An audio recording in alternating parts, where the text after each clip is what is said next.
Dumbo by Disney. This is the story of a little elephant with a big heart and two very big ears who learned to soar.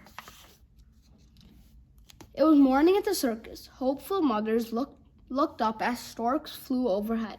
Each stork carried a tiny bundle that held a baby animal. Mrs. Jumbo sighed as she watched the happy mothers cuddling their babies. Oh dear, I did hope there would be a bundle for me, she thought. A stork flew into Mrs. Jumbo's railway car and dropped a large bundle. Inside was a baby elephant. Jumbo Jr. is what Mrs. Jumbo named him. Look at him, cried the other elephants excitedly. Isn't he a darling?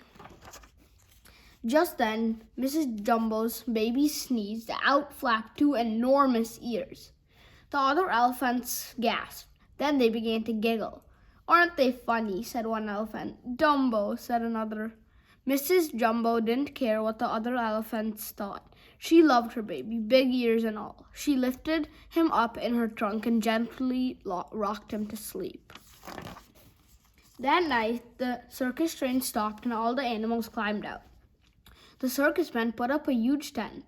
The next morning, the circus parade made its way through the town. The band played, the clowns and animals marched down the street as the people clapped and cheered.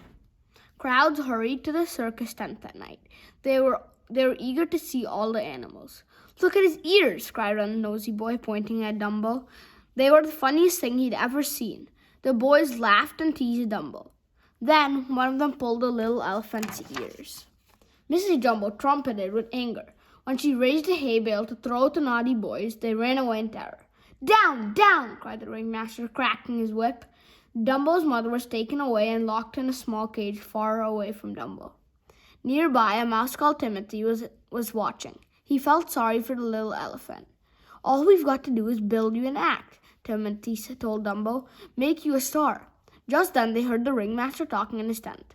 Have I got an idea, he was saying. An enormous pyramid of pachyderms. Now comes the climax. As soon as the ringmaster was asleep, Timothy crept into his tent. He scampered up to the ringmaster's ear and said, Who is your climax? The little elephant with big ears, Dumbo? Dumbo, mumbled the ringmaster, Dumbo. The next morning, the ringmaster tried out his new idea. He had all the elephants balanced carefully on top of one another, and Dumbo was to be the very top elephant, the star. But when Dumbo ran to jump onto the top elephant, oh no! He tripped over his big ears and bumped into the pyramid. The elephants crashed to the ground and the whole circus tent fell down around them. Bump, bump, bump. Now the elephants were angrier than ever with Dumbo, but the ringmaster had one more idea. Dumbo could become a clown.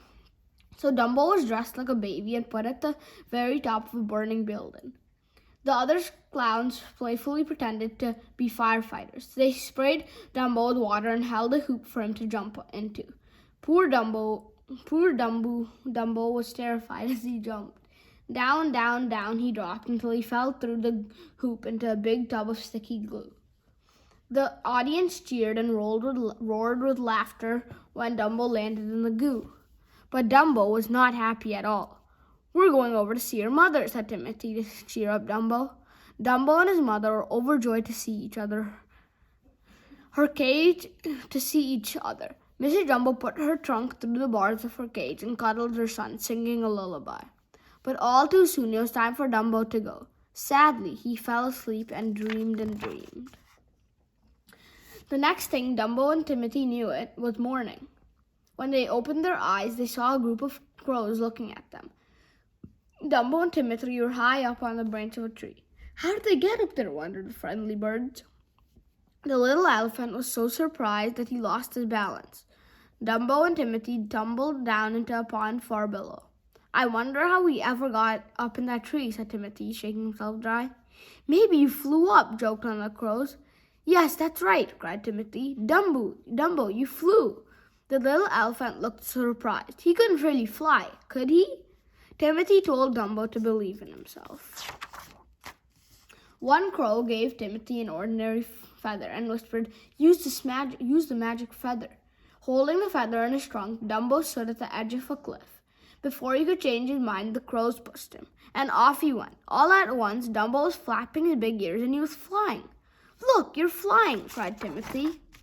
That night at the circus, Dumbo stood at the top of the burning building. He didn't feel frightened. Now that he had the magic feather, he knew he could fly down safely. Timothy was tucked inside Dumbo's hat. "Okay," he said, "take off." Just as the little elephant leaped into the air, he dropped the feather and Dumbo began to fall. "Open those ears!" Timothy cried. "You can fly! You can!" Dumbo took a deep breath and began to flap his ears as fast as he could. Suddenly, Dumbo was flying. He didn't need that feather after all. The ringmaster was amazed. He watched Dumbo swoop over the tub of goo and soar past the cheering crowd. Dumbo was a star.